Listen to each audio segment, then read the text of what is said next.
What happens when an ordinary day quickly spirals into chaos, leading one man's fight for justice to change a community forever?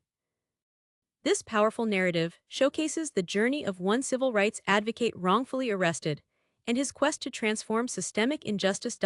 It was a typical morning in the heart of the metropolis. The sun was just starting to ascend above the towering structures, casting elongated shadows across the bustling avenues. Below, the medley of automobile horns, distant emergency sirens, and animated conversations permeated the atmosphere. People were commencing their day, rushing to their workplaces, acquiring coffee, or exercising their pets. The district was vibrant, spirited, and teeming with vitality. Amidst the throng, an individual moved with a deliberate composure, a stark contrast to the hurried pace surrounding him. The man was in his mid-30s, clad in an impeccably tailored suit, his polished footwear softly tapped against the pavement. As he proceeded along the street, a gentle expression graced his features. As he adjusted the cuffs of his crisp white shirt, his presence naturally commanded attention, not due to any intentional seeking, but because of the quiet self-assurance he projected. He was the kind of person who drew glances without overt effort. He had just concluded his morning meal at a nearby eatery, a spot he frequented when his schedule permitted. The personnel recognized him by name and consistently ensured his order was precisely to his liking. Scrambled eggs, turkey bacon, and a serving of fruit. As he neared his vehicle, a sleek dark sedan, parked on the street, he felt the familiar vibration of his mobile device in his pocket. He retrieved it and observed a message from his mother, a reminder about their dinner engagement that evening. Smiling, he promptly composed a reply assuring her he had not forgotten. He anticipated it greatly. His family was paramount to him. Just as he was about to unlock his car, the man observed two law enforcement officers approaching him. Their gazes were fixed upon him, and their expressions were stern, inscrutable. He did not recognize them, but that was not unexpected, as new officers frequently rotated through the area. What was uncommon, however, was the intensity of their scrutiny. The man had matured with an understanding of how to conduct himself around police, particularly as a black man. His father had instilled in him early on the importance of remaining calm, showing respect, and never providing a pretext for escalation. Those teachings were deeply ingrained in his psyche. "Excuse me, sir," one of the officers called out. As they drew nearer, the man halted and turned to face them, still holding his phone in one hand. "Yes, officer," he responded, his voice steady and courteous. He noted the name on the officer's badge. Riley. The other officer, Jenkins, stood slightly behind him, his hand resting near his sidearm. "Can I see some identification?" Riley asked, his tone sharp, almost demanding. There was no greeting, no explanation for their approach. The man had experienced similar encounters before, but something about this interaction felt distinct. There was a palpable tension in the atmosphere that activated his instincts. "May I inquire why?" he responded, maintaining a calm voice. He wished to avoid escalating the situation, but he also understood his rights. He had committed no wrongdoing, and there was no apparent reason for them to request his identification. Riley's eyes narrowed, and a slight smirk touched the corner of his mouth. "Just show us your ID, sir. It's a straightforward request." The man held the officer's gaze for a moment, then slowly reached into his jacket pocket. "All right," he said, withdrawing his wallet, "but I'd still like to know why I'm being asked for it." As he handed over his driver's license, he observed Jenkins shift slightly, as if anticipating something. His senses sharpened, but he maintained his composure. Riley took the identification and reviewed it, but his expression remained unchanged. "What are you doing in this neighborhood?" Riley asked, his tone accusatory. The man's eyebrows subtly furrowed in confusion. "I'm just heading to my car," he answered truthfully. "Is there an issue?" Riley disregarded the question. "Where are you coming from?" "I had breakfast at the diner down the street," the man replied. "Like I said, is there a problem, officer?" Riley's eyes briefly flicked up to the man's, and there was a momentary flicker of something, perhaps annoyance, before he returned the ID. "We've had reports of suspicious activity in the area," he stated, the smirk reappearing. "You match the description of someone we're looking for." The man's stomach tightened. He understood the direction this was taking. It was a familiar narrative.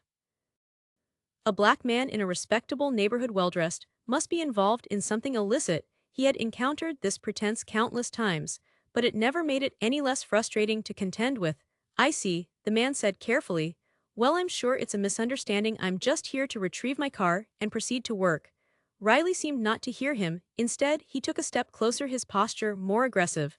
"What kind of work do you do?" "I'm an attorney," the man replied, keeping his voice even. "I have a meeting in an hour, so if there's nothing further, I'd like to be on my way."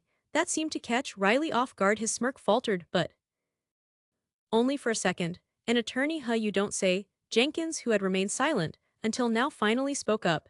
"You sure you're not concealing anything? Got anything illegal in that vehicle of yours?" The man could feel the tension escalating. He knew how these situations could rapidly spiral out of control. He had to remain calm, had to de-escalate. "There's nothing illegal in my car, officer. You're welcome to inspect it, but I'd prefer if you didn't waste your time. I'm simply attempting to get to work." Riley's eyes hardened. "You don't dictate how we perform our duties. Step away from the car." The man hesitated. He knew he had done nothing wrong, but the situation was swiftly becoming perilous. He had to make a decision. Comply and hope it did not worsen or stand his ground and risk further complications. His father's voice echoed in his mind, urging him to stay composed, to be shrewd. "All right," the man said, slowly raising his hand slightly to demonstrate he posed no threat. "I'll step back." He took a step away from the car, and as he did, Riley moved closer, his hand now resting on the grip of his sidearm. The man's heart pounded, but he maintained a neutral expression. He could not allow them to perceive any fear. Without warning, Riley seized the man's arm and twisted it behind his back. The abruptness of the movement caught him off guard, and he winced in pain. Before he could react, Jenkins was upon him too, forcing him down to the ground. "Hey, what are you doing?" the man protested, attempting to keep his voice calm, but the discomfort in his shoulder made it arduous. He was not resisting, but the officers were treating him as if he were "You're under arrest for resisting arrest," Riley said coldly as he tightened the restraints around the man's wrists. The man's mind raced. Resisting arrest? He had not resisted anything. He had complied with every request, attempted to reason, attempted to remain calm, but it made no difference. They had decided the moment they saw him. By now, the commotion had attracted the attention of nearby individuals. An elderly woman, Mrs. Agnes Carter, who resided in the apartment building across the street, observed in horror from her balcony. She knew the man. She had seen him in the neighborhood numerous times and was aware he was not a troublemaker.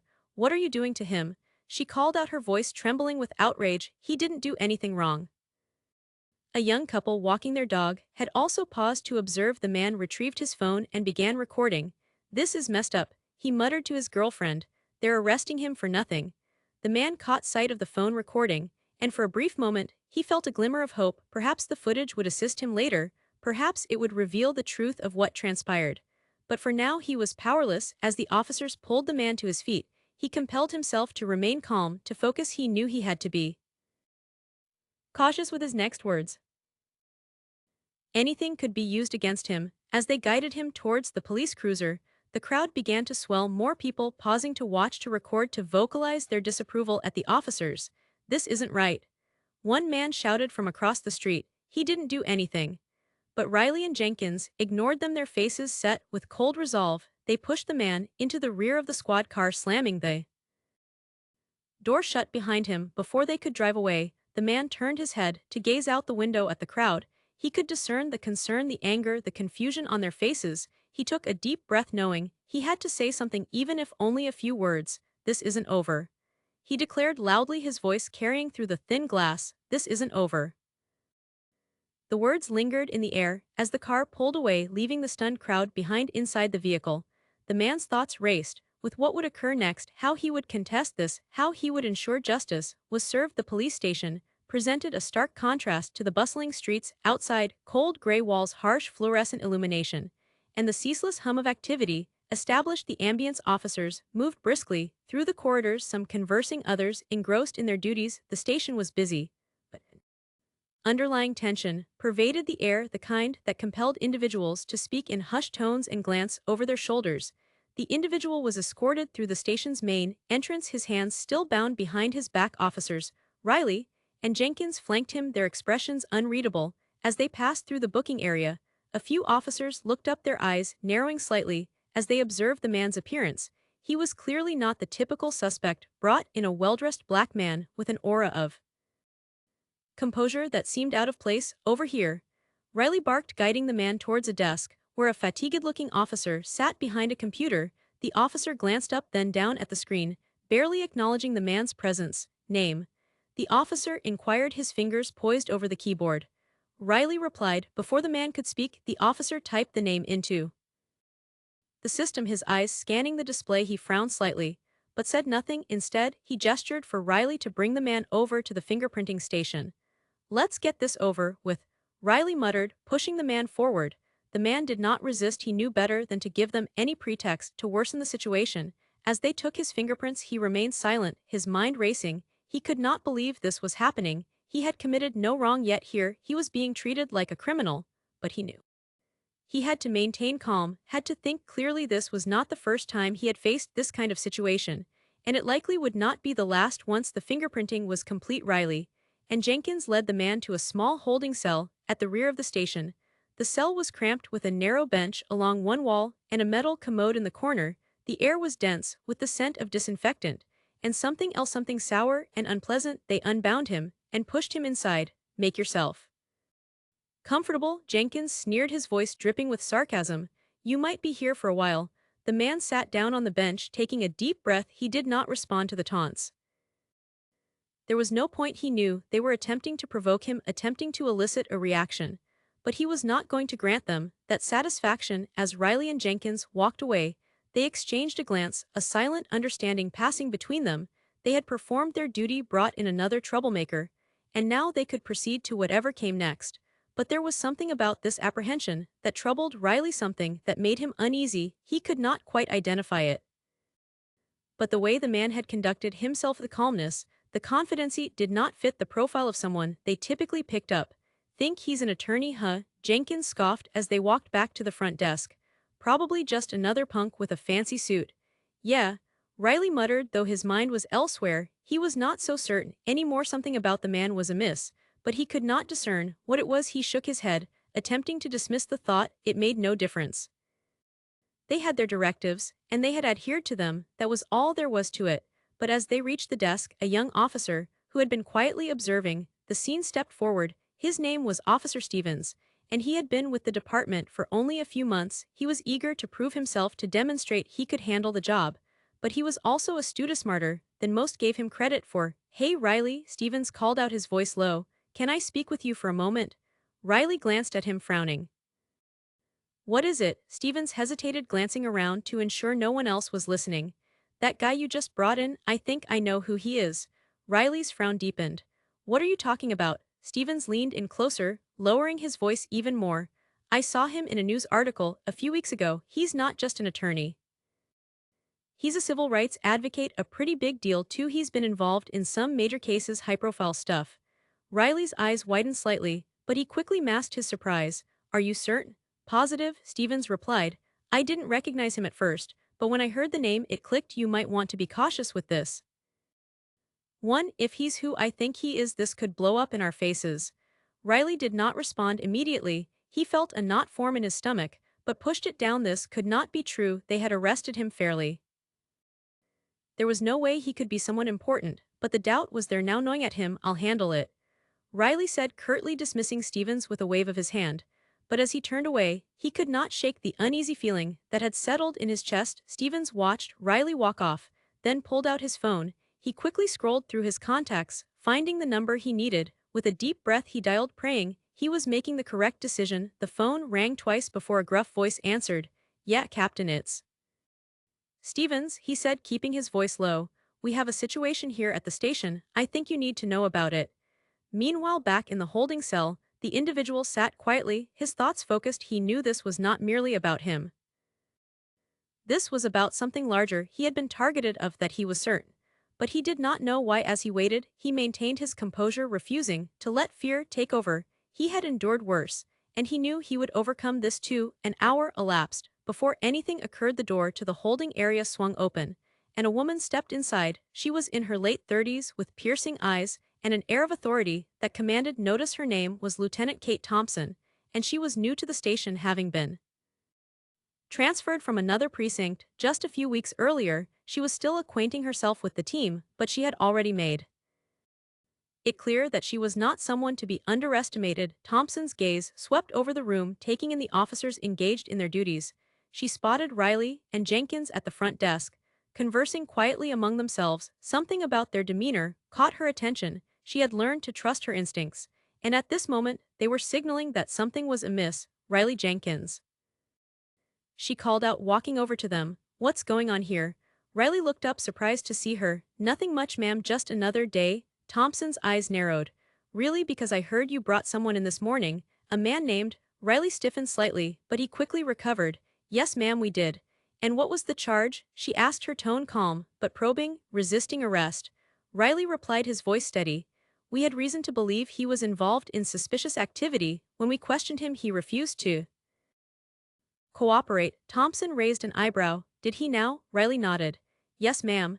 Thompson did not respond immediately. Instead, she studied Riley's face, searching for any sign of deception. She had dealt with officers like him before, men who believed they could bend the rules as long as it suited them.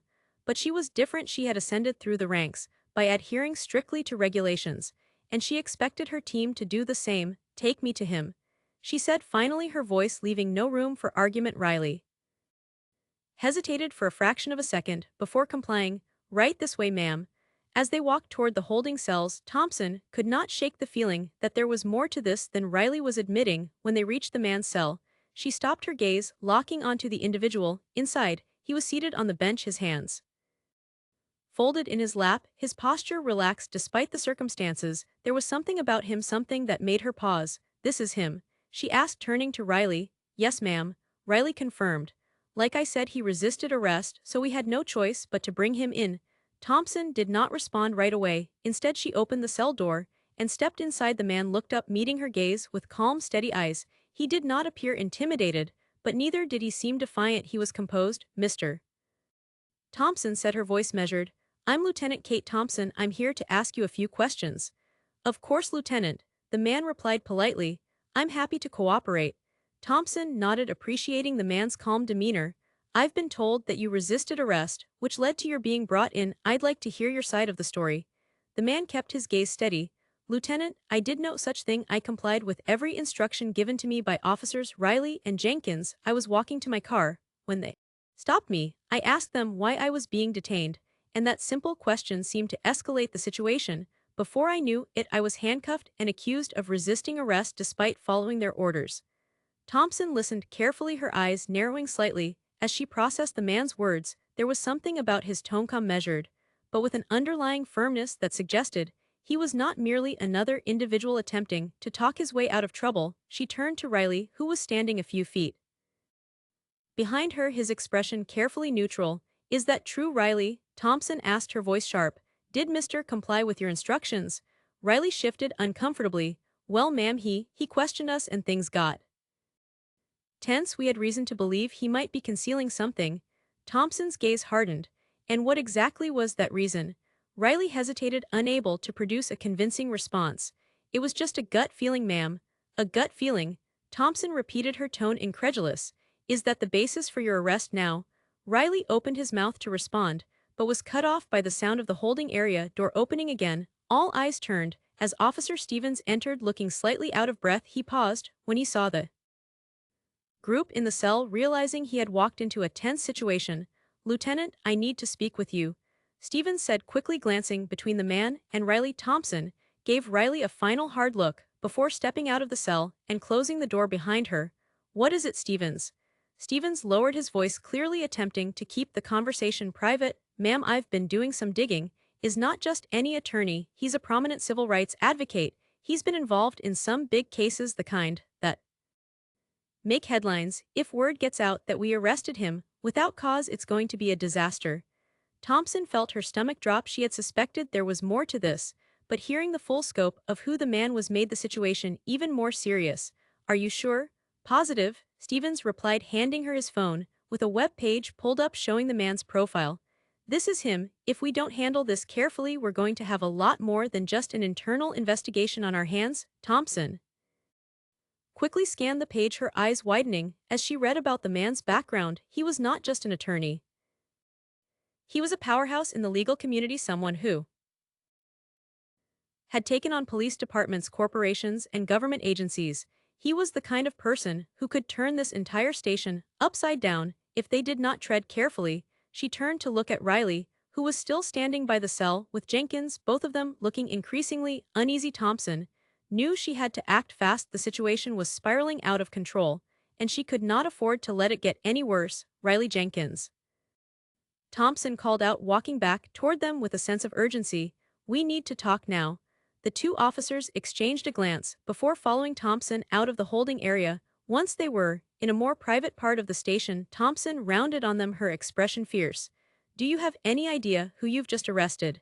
She demanded, keeping her voice low but intense. Is not just some random guy off the street. He's a civil rights attorney with a reputation for taking on cases of police misconduct. If he decides to file a lawsuit against us, we're all going to be in serious trouble. Riley paled slightly, his bravado faltering. Ma'am, we did not. He didn't say anything about being an attorney. It doesn't matter. Thompson snapped. You should have done your due diligence before bringing him in. Now we have to figure out how to handle this, and fast.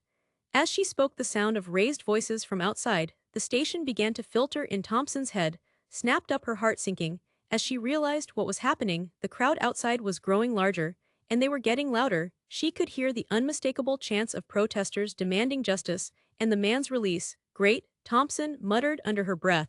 Just what we needed. Stevens, who had been hovering nearby, stepped forward.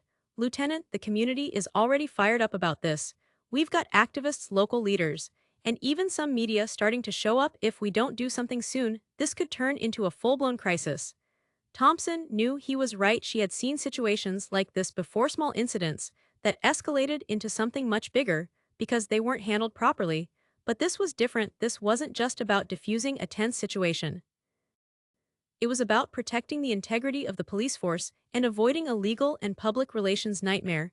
We need to get ahead of this, Thompson said decisively. Riley Jenkins, I want you to prepare a full report on the arrest detailing every step you took, and why. I don't care how late we're here. Get it done. Stevens, I need you to help me figure out the best way to handle the press. We need to control the narrative before it gets out of hand. As the officers scattered to carry out her orders, Thompson felt the weight of the situation pressing down on her. She had only been at the station for a few weeks, and already she was dealing with a potential disaster. But she wasn't about to let this ruin her career or the reputation of her department. Inside the holding cell, the individual remained seated, his mind racing. As he listened to the commotion outside, he could hear the crowd growing louder, their voices echoing through the station. He knew his family would be among them, along with the community leaders and activists who had always stood by him. They wouldn't let this go unanswered. A sense of hope flickered in his chest, but he knew it was too soon to feel relieved. The police were still in control, and they could easily manipulate the situation to their advantage. He had seen it happen before, and he wasn't about to underestimate them. Back in the front of the station, the tension continued to build outside. The crowd had swelled to over 100 people, with signs and banners demanding justice for the individual. Reporters had arrived, their cameras trained on the scene, capturing every moment. The police station was becoming a flashpoint, a symbol of the growing unrest in the community. Lieutenant Thompson watched the scene unfold from the station's front window, her jaw clenched in frustration. She knew she had to do something, but she was walking a tightrope. One wrong move, and everything could explode. But if she did nothing, the situation would spiral out of control on its own. She turned to Stevens, who was standing beside her, looking equally concerned. We need to release him, she said finally, her voice tight. It's the only way to de-escalate this. Stevens nodded in agreement. But how are we going to explain it to the media? They're not going to just accept that we let him go without an explanation. Thompson thought for a moment before answering. We frame it as a misunderstanding. Say that after reviewing the evidence we determined there was no basis for the arrest and decided to release him. We'll emphasize that we take these matters seriously and that we're committed to justice and fairness. It wasn't a perfect solution, but it was the best they had. With any luck, it would be enough to calm the crowd and prevent the situation from escalating further. Thompson knew it wouldn't be easy, but she had no other choice. She had to think about the bigger picture, department, her career, and the potential fallout if they didn't handle this properly. Thompson turned away from the window and headed back to the holding area. She was determined to resolve this before it got any worse. As she walked through the station, she passed by Riley and Jenkins, who were furiously typing up their reports. She paused for a moment, her gaze hardening. When this is over, we're going to have a long conversation about what went wrong here, she said coldly. And trust me, it won't be pretty. Riley swallowed hard, nodding silently. He knew he was in deep trouble, but there was nothing he could do now except hope that Thompson could fix the mess they had created. When Thompson reached the man's cell, she opened the door herself, stepping inside with a measured calm. "Mister, I've reviewed the situation, and it's clear that there was a misunderstanding. You're free to go." The man stood slowly, his expression guarded. "A misunderstanding, Lieutenant, is that what we're calling it?" Thompson met his gaze, refusing to flinch. "Yes, I'm deeply sorry for what happened here today. It shouldn't have gone this far." The man studied her for a moment, his sharp eyes searching for any sign of deceit. Finally he nodded. "I appreciate your apology, Lieutenant, but you should know that this isn't over." Thompson didn't doubt it for a second. She knew the man was not the kind of person to let something like this slide. But for now her priority was getting him out of the station safely and diffusing the situation outside. She escorted him out of the holding area, past the tense officers who avoided his gaze as they reached the front door. Thompson paused, taking a deep breath. "I'll do everything I can to make this right," she said quietly. The man nodded but didn't reply. He stepped outside, and the crowd erupted into cheers at the sight of him. Cameras flashed, and reporters shouted questions. But the man ignored them, walking calmly toward his waiting family and friends. As he embraced his loved ones, Thompson watched from the doorway, her expression unreadable. She knew this was only the beginning. The individual would not let this go quietly, and the ripple effects of today's events would be felt for a long time.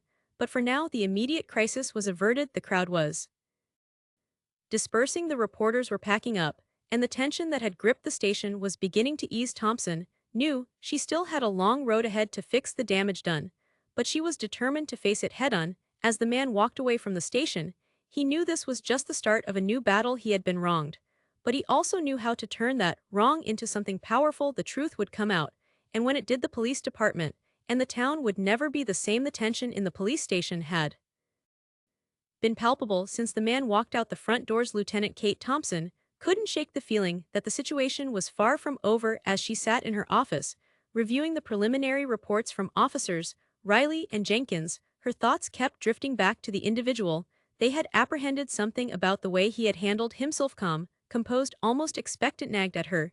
She had a gut feeling there was more to this story. Thompson wasn't one to ignore her instincts. If she had learned anything during her years on the force, it was to trust her intuition, especially when things didn't add up. Outside her office, the station buzzed with the subdued energy that followed a major incident. Officers moved about, avoiding eye contact with one another, aware that they were still walking on eggshells.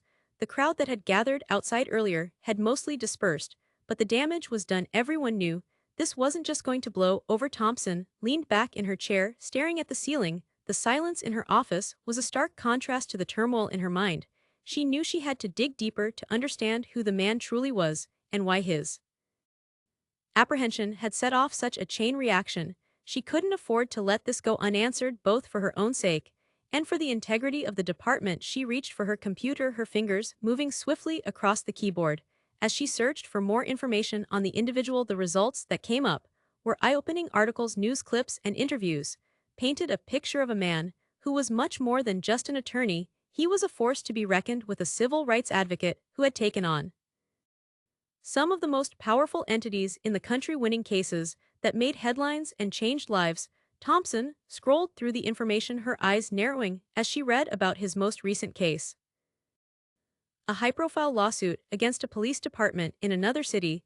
The case had exposed deep-seated corruption, leading to several officers being fired and others facing criminal charges. It had been a huge win for the individual and his team, but it had also put him on the radar of law enforcement agencies across the country.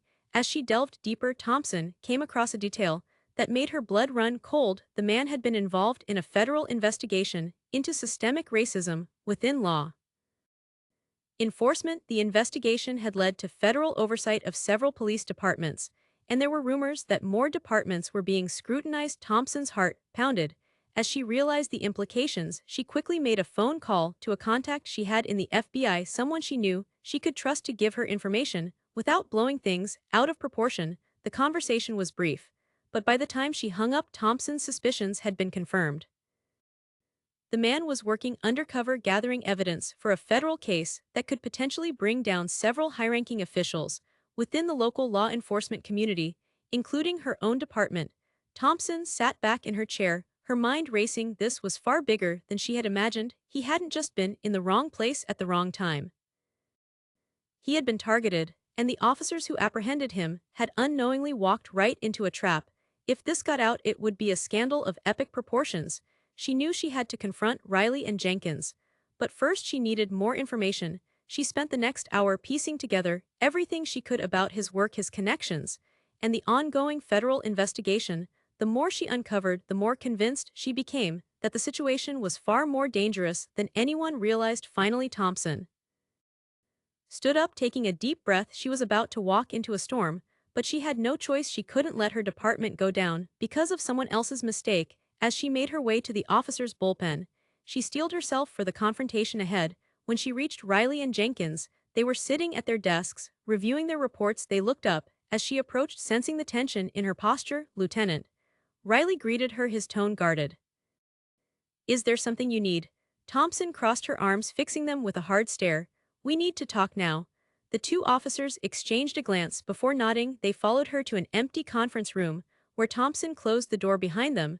The room was stark, with nothing but a long table and a few chairs. It was the kind of room where difficult conversations happened, and both officers knew this wasn't going to be pleasant. "Lieutenant, what's this about?" Jenkins asked, trying to sound casual, but the tension in his voice betrayed his nerves. Thompson didn't waste any time. "I know who is." Riley's eyes widened, and Jenkins stiffened. Neither of them said anything, but Thompson could see the flicker of panic in their expressions. They hadn't known who they were dealing with, and now it was coming back to haunt them. "Do you have any idea what kind of trouble you've caused?" Thompson continued, her voice low and dangerous. "Is a civil rights attorney and a federal asset. He's been working undercover to gather evidence on police corruption, evidence that could implicate this department." Riley's face drained of color. "We didn't know, Lieutenant. He didn't say anything about being undercover. We thought he was just another." "Just another what?" Thompson snapped. "Just another black man you could push around without consequences." Jenkins flinched, looking down at his feet. Riley opened his mouth to respond, but no words came out. Thompson could see the realization dawning on them, the weight of what they had done settling in. "You two have put us all at risk." Thompson said, her tone icy. "Not just the department, but the entire city. If this investigation blows up, we're all going down with it." Riley finally found his voice. "Lieutenant, we didn't know. We were just following protocol." "Protocol?" Thompson cut him off, her voice rising. "What protocol? You arrested a man without cause, you treated him like a criminal, and now we're in the middle of a federal investigation that could destroy everything we've worked for. This isn't just about you anymore. This is about the entire department." Jenkins looked like he was about to be sick. "What do we do now, Lieutenant?" Before Thompson could answer, the door to the conference room burst open and Chief of Police Frank Daniels stormed in. His face was flushed with anger, his eyes blazing as he took in the scene before him. "Lieutenant Thompson," he barked, his voice booming, "what the hell is going on here?" Thompson straightened, meeting the chief's furious gaze. "Chief, we have a serious problem." "Is I know exactly who is," Chief Daniels interrupted, his voice dripping with venom. "And I know exactly what kind of mess you've made." Thompson blinked in surprise. "Chief, save it." Daniels snapped, cutting her off again. "Do you have any idea what kind of position you put this department in? We got a civil rights attorney working undercover in our city, and you've just handed him all the ammunition he needs to take us down. This is a disaster, and it's on you." Thompson's jaw tightened. "With all due respect, Chief, it's not just on me." Officers Riley and Jenkins made the arrest without cause, and now we're all paying the price." Daniel's eyes flicked to Riley and Jenkins, his expression hardening. "We'll deal with them later. Right now, we need to focus on damage control." Thompson nodded, trying to stay composed. "I've already started looking into the situation. There's a federal investigation into systemic racism within law enforcement, and it's tied to recent federal oversight of local police. He has been gathering evidence for that investigation, and if we don't handle this carefully, it could destroy us." Daniel's anger simmered just beneath the surface, but he kept it in check. "What's our next move?" Before Thompson could respond, there was a knock on the conference room door. A young officer poked his head in, looking nervous. "Chief, Lieutenant, there's someone here to see you. He says it's urgent." Daniels frowned. "Who is it?" The officer swallowed. "A federal agent. His name is Williams." The room fell silent as the weight of those words settled in. Thompson exchanged a tense glance with the chief. This was the moment they had been dreading. Send him in, Daniels ordered, his voice tight. The young officer nodded and disappeared down the hallway. A moment later the door opened again, and Agent Mark Williams stepped inside. He was a tall, imposing man with a stern expression and an air of authority that commanded attention. His dark suit was impeccably tailored, and the badge clipped. His belt gleamed in the fluorescent light. Chief Daniels, Lieutenant Thompson. Agent Williams greeted them curtly, his eyes scanning the room. We need to talk. Daniels squared his shoulders, trying to maintain control of the situation. Agent Williams, I'm sure we can explain. Williams held up a hand, silencing him. There's no need for explanations, Chief. I'm well aware of what's happened here, and let me be clear. This is a very serious matter. Thompson felt her pulse quicken as she studied the agent. There was no mistaking the severity in his tone. Whatever was about to happen, it was going to be significant, is a key asset in a federal investigation. Williams continued, his voice measured. An investigation that has been months in the making. His arrest was a mistake that could have far-reaching consequences if not handled properly. Daniels shifted uncomfortably. We understand that, Agent Williams. We're prepared to cooperate fully. Good, Williams replied, his tone clipped. Because right now your cooperation is the only thing that's going to keep this situation from escalating further. Thompson's mind raced as she tried to grasp the full extent of what was happening. This wasn't just about one individual anymore. This was about the entire department, the entire city, and if they didn't tread carefully, it could all come crashing down. Williams' gaze hardened as he addressed the room. You will provide with a formal apology on behalf of the department. Any resistance to these orders will be met with swift and decisive action. Daniel's face flushed with anger, but he nodded stiffly. Understood. Williams turned to Thompson, his expression unreadable. Lieutenant, I expect you to oversee this personally. Make sure there are no further incidents. Thompson nodded, her mouth dry. I'll take care of it. With that, Williams gave a curt nod and turned to leave, but before he exited the room he paused, glancing back over his shoulder. And one more thing, he said, his voice dropping to a low, dangerous tone. Consider this your warning. The federal government is watching closely. Any further misconduct within this department will not be tolerated. As the door closed behind him, the room was left in stunned silence. Thompson felt the weight of the situation pressing down on her, suffocating in its intensity. She knew the road ahead was going to be treacherous, but she also knew she had no choice but to navigate it. The atmosphere at the police station was heavy with tension as the day wore on. The events of the morning had set off a chain reaction that no one could have anticipated, and now everyone was waiting to see what would happen next. The news of the man's wrongful apprehension had spread like wildfire, igniting outrage not just within the community, but across the entire city. Protests had erupted outside the station, with activists, community leaders, and concerned citizens demanding justice. Inside, Chief Frank Daniels was trying to salvage what was left of his reputation. He knew the department was on the brink of a public relations disaster, and the only way to prevent it from spiraling out of control was to make a public apology. But he also knew that a simple apology might not be enough to quell the anger that had been brewing for years. In his office, Chief Daniels sat at his desk, staring at the phone. His hands trembled slightly as he picked up the receiver, dialing the number for the public relations team. He needed to prepare a statement, something that would show the community that the department was taking this seriously, but deep down he knew that no amount of carefully crafted words could undo the damage that had been done. When the PR team answered, Daniels spoke in a low, measured tone. I need you to draft a public apology. We're going to address the media outside the station this afternoon. Understood, Chief. We'll prepare something immediately. The voice on the other end replied. Daniels hung up the phone and leaned back in his chair, running a hand through his graying hair. He felt the weight of his decisions pressing down on him, consequences of years of looking the other way. When officers like Riley and Jenkins crossed the line, he had always told himself that it was just part of the job, that sometimes you had to make compromises to keep the peace, but now those compromises were coming back to haunt him. A knock on the door pulled Daniels from his thoughts. Lieutenant Kate Thompson stood in the doorway, her expression tense but determined. Chief, she said, is waiting outside with the crowd. Daniels nodded, forcing himself to stand. Good, I'm going out there to make the apology. Thompson hesitated, then stepped forward. Chief, I need to tell you something before you go out there. Daniels raised an eyebrow. What is it, Thompson? She took a deep breath. I've uncovered evidence of systemic corruption within the department. Burberry cover-ups, racial profiling. This goes beyond just Riley and Jenkins. It's been happening for years, and it's been swept under the rug. Daniels felt a chill run down his spine. Are you sure? Thompson nodded. I've already started gathering the evidence with his help and the federal oversight team. We can start cleaning up this mess, but it's going to be a long and difficult process. Daniels exhaled slowly, his shoulders sagging under the weight of her words. Then we do what we have to do. It's time to face the consequences of our actions. Thompson gave a small nod of approval. I'll back you up out there, Chief. We need to show the community that we're serious about change.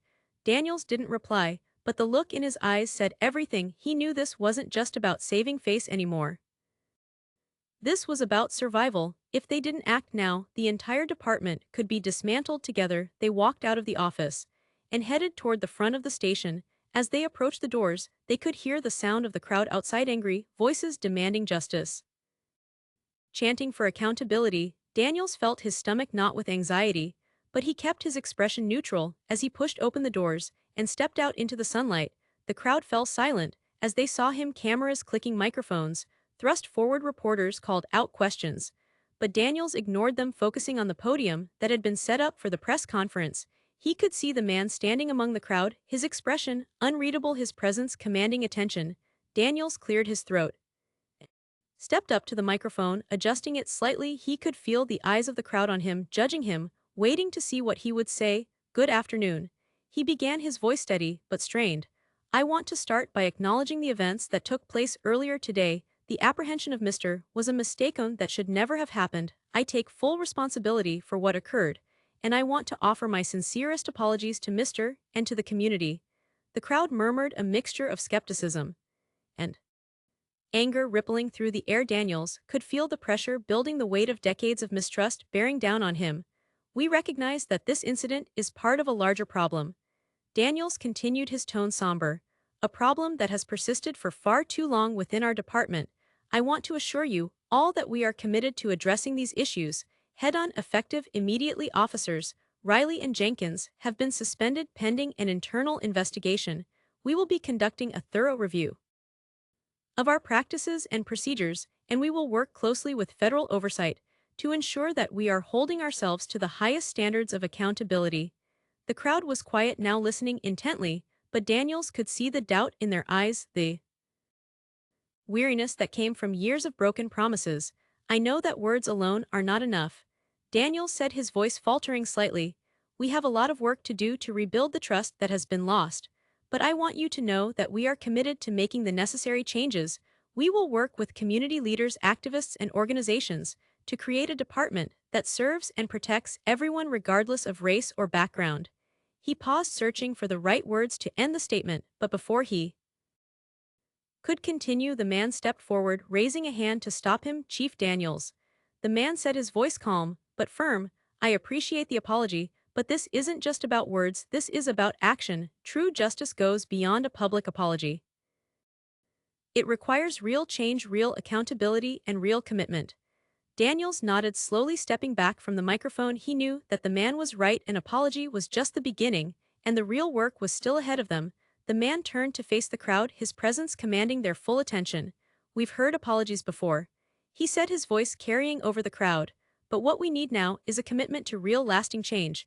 We need to hold those in power accountable for their actions, and we need to work together to create a system that treats everyone with fairness and dignity. The crowd erupted in applause, voices rising in agreement. The man's words resonated with them, cutting through the anger and frustration that had been building for so long. This isn't just about what happened to me, he continued, his voice strong and clear.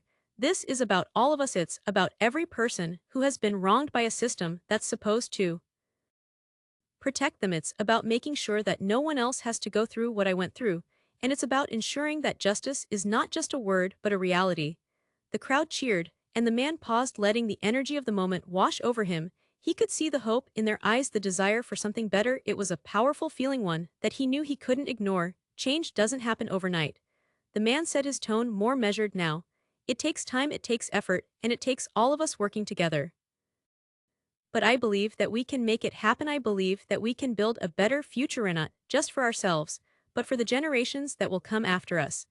As the applause swelled, the man stepped back from the podium, his message delivered. The crowd's response was overwhelming, a surge of support that filled him with determination. He knew this was just the beginning of a long and difficult journey, but he was ready for it.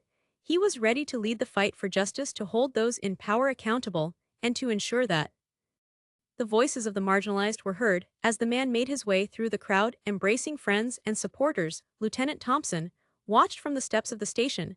She felt a mixture of relief and resolve, a relief that the immediate crisis had been averted, and resolve to see the changes through. She knew that the department had a long road ahead. But with people like the man leading the charge, she believed they could make it. Thompson turned to Chief Daniels, who was still standing by the podium, his expression a mixture of exhaustion and determination. "We have a lot of work to do," she said quietly. Daniels nodded, his eyes fixed on the crowd. "Yes, we do, but we'll get through this." As the crowd began to disperse, Thompson noticed a figure lingering at the edge of the gathering. The man was tall, dressed in a dark suit, with an air of quiet authority. He watched the individual with an intense gaze, his expression unreadable. Curious, Thompson made her way over to the man. "Can I help you?"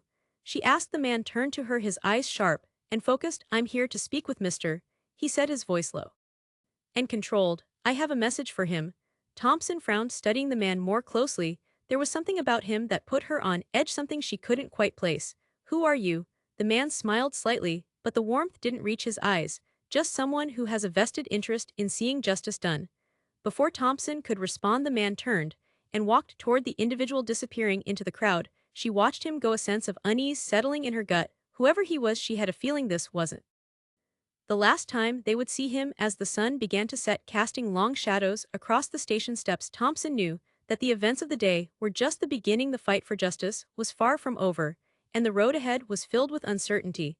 But for the first time in a long time, she felt a glimmer of hope that maybe, just maybe, they could finally start to make things right. Across the city, in a small community center, another important meeting was taking place. The man sat at a table, surrounded by a diverse group of individuals: community leaders, activists, legal experts, and concerned citizens. They were hammering out the details of the community justice initiative, debating strategies and priorities. "We need to focus on education," argued Maria Hernandez, a local school teacher. "If we want lasting change, we have to start with the youth." "I agree," said Dr. James Carter, a sociology professor at the City University. "But we can't ignore the immediate needs of those currently suffering under an unjust system. We need a multi-pronged approach." The man listened carefully to each perspective, taking notes and asking questions. He was impressed by the passion and expertise in the room. This was exactly what he had hoped for: a collaborative effort that drew on the strengths of the entire community. As the meeting progressed, they began to form concrete plans. They would establish a legal aid clinic to provide free representation to those who couldn't afford it. They would develop a community oversight board to work alongside the police department's internal affairs division. They would create educational programs for schools and community centers, focusing on civil rights, civic engagement, and conflict resolution. By the time the meeting adjourned, everyone felt energized and focused. They had a long road ahead, but they had taken the first steps together. As the weeks turned into months, the city began to see small but significant changes. The police department, under the watchful eye of Lieutenant Thompson, and the newly established oversight board, implemented new training programs focused on de-escalation techniques, and cultural sensitivity officers like Stevens, who had shown a genuine desire to improve, were given opportunities to work directly with community leaders and social workers.